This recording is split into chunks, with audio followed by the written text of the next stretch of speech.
আলোচনাটা শেষ করতে পারি নাই।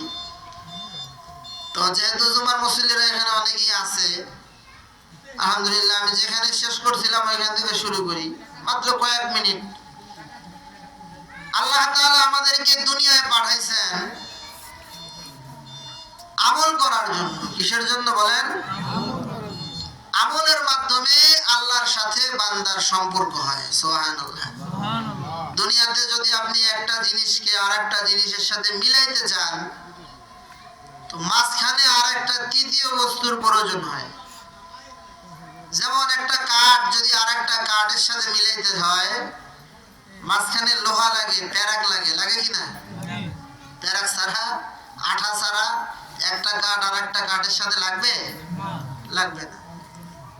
দুনিয়াতে যদি আপনি একটা কাগজকে আরেকটা কাগজের সাথে মিলাইতে চান, তো মাঝখানে আরেকটা জিনিস লাগবে, হয়তো আঠা লাগবে, নাহলে পিন লাগবে, লাগবে কি না? একটা কাপড়কে যদি আপনি আরেকটা কাপড়ের সাথে মিলাইতে চান, সুই লাগবে, সুতা লাগবে, লাগবে কি না? কথা বুঝতেছেন আমার?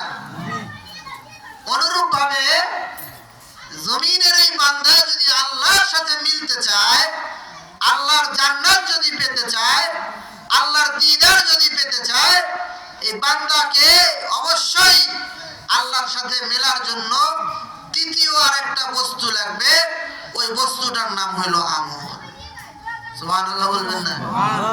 আমল সে জিंदगी बनती है, जन्नत भी जहन्नम भी, कि खाक अपनी उल्फत में न नारी है न नूरी, कि खाक अपनी उल्फत में न नारी है न नूरी। আমলের দ্বারা বান্দা এত উপরে যায় যেখানে আজাজিল যাইতে পারে না। আমলের মাধ্যমে বান্দার মাকাম এত বাইরা যায় যেখানে জিবরাইল যাইতে পারে না, যেখানে মিকাইল যাইতে পারে না, ইসরাফিল যাইতে পারে না। আমলের বদৌলতে বান্দা, জমিনের এই বান্দা বেলালে হাবশি, আমল এত সুন্দর, সুন্দর আমলের কারণে বেলালের এত দাম। আল্লাহর রাসূল যেদিন মেরাজে গেলেন, মেরাজে যা আল্লাহর রাসূল জান্নাতে গেছেন। জান্নাতের মধ্যে আল্লাহর রাসূল, রাসূলের পিছনে পিছনে আরেকজনের খরমের আওয়াজ শুনতেছে। আল্লাহু আকবার। আল্লাহ রাসূল জিবরাইলকে জিজ্ঞাসা, ভাই জিবরাইল, আমার আগে তো জান্নাতে কেউ আসে নাই, কিন্তু জান্নাতের মধ্যে একজনের জুতার আওয়াজ পাইতেছি, কে জান্নাতে আসলো? জিবরাইল বলে, আল্লাহর রাসূল, এটা হলো আপনার সাহাবী বেলাল হাবশী। সুবহানাল্লাহ। আস্তে করে বলেন, আস্তে করে। জান্নাতে বেলালের জুতার আওয়াজ। পরের দিন সকালবেলা আল্লাহর রাসূল বেলালকে জিজ্ঞাসা, বেলাল, জমিনের এই বেলাল আরশে আজিমে কেমনে গেলা? জান্নাতে তোমার জুতার আওয়াজ আমি শুনলাম, কেমনে গেছো? বেলাল বলে, আল্লাহর রাসূল, আমি একজন হাবশী গোলাম, আমার দুনিয়ার ক্ষমতা নাই, দুনিয়ার টাকা নাই, দুনিয়ার পয়সা নাই, দুনিয়ার মান সম্মান নাই। আমি উমাইয়া ইবনে খালাফের গোলাম ছিলাম, আমি একজন কৃতদাস ছিলাম। আমার বাড়ি ওই আরব দেশে না, আরবের কোন নেতা নেত্রীর আত্মীয় স্বজন আমি না। আমি বেলালের তেমন কোনো আমল নাই, তবে আমার সামান্য দুইটা আমল আছে। এক নাম্বার আমল হইল, যখনই আমার উযু ভাঙা যায় আমি সাথে সাথে উযু কইরা ফেলাই। সুবহানাল্লাহ। যখনই উযু ভাঙা যায় উযু কইরা ফেলাই, যখনই উযু কইরা ফেলাই সাথে সাথে 2 রাকাত তাহিয়াতুল ওযুর নামাজ পড়া ফেলাই। আমল কিন্তু ছোট, ওযু ভাঙা গেলে ওযু কইরা ফেলাই, ওযুর সাথে সাথে আবার 2 রাকাত তাহিয়াতুল ওযুর নামাজ পড়া ফেলাই।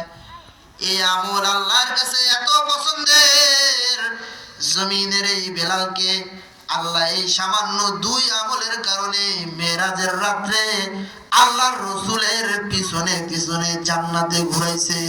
সুবহানাল্লাহ।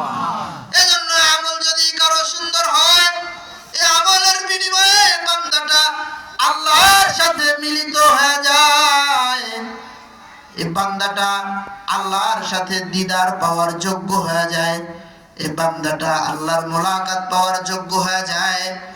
আমল ছাড়া অন্য কোনো মাধ্যমে আল্লাহর সাথে মেলা যায় না, আল্লাহর দিদার পাওয়া যায় না, আল্লাহর মোলাকাত পাওয়া যায় না। আল্লাহর মোলাকাত যদি পেতে হয় আপনাকে আমাকে আমলের মাধ্যমেই পেতে হবে।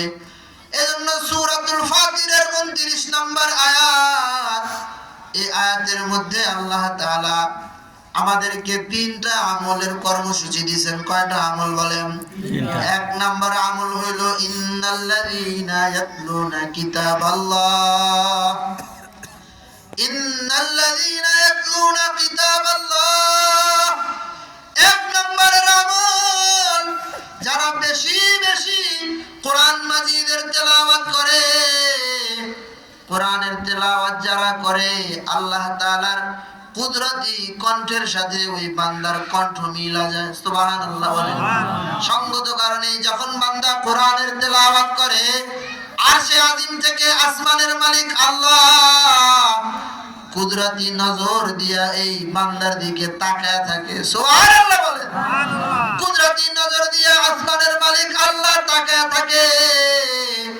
হাদিসে পাকে আছে, যতক্ষণ বান্দা কোরআনের তেলাওয়াত করে, কোরআনের তেলাওয়াত করতে গিয়া যদি সে নফল নামাজ পড়ার সুযোগ নাও পায়, কোরআনের তেলাওয়াত করতে যায় যদি অন্য নফল সাদাকা করার সুযোগ নাও পায়, কোরআনের তেলাওয়াত করতে গিয়া যদি বান্দা অন্যান্য দ্বীনি কাজের সুযোগ নাও পায়, যত সময় সে তেলাওয়াতের মধ্যে থাকে তত সময় সে আল্লাহর কুদরতি কোলে, আল্লাহর রহমতের কোলের মধ্যে থাকে।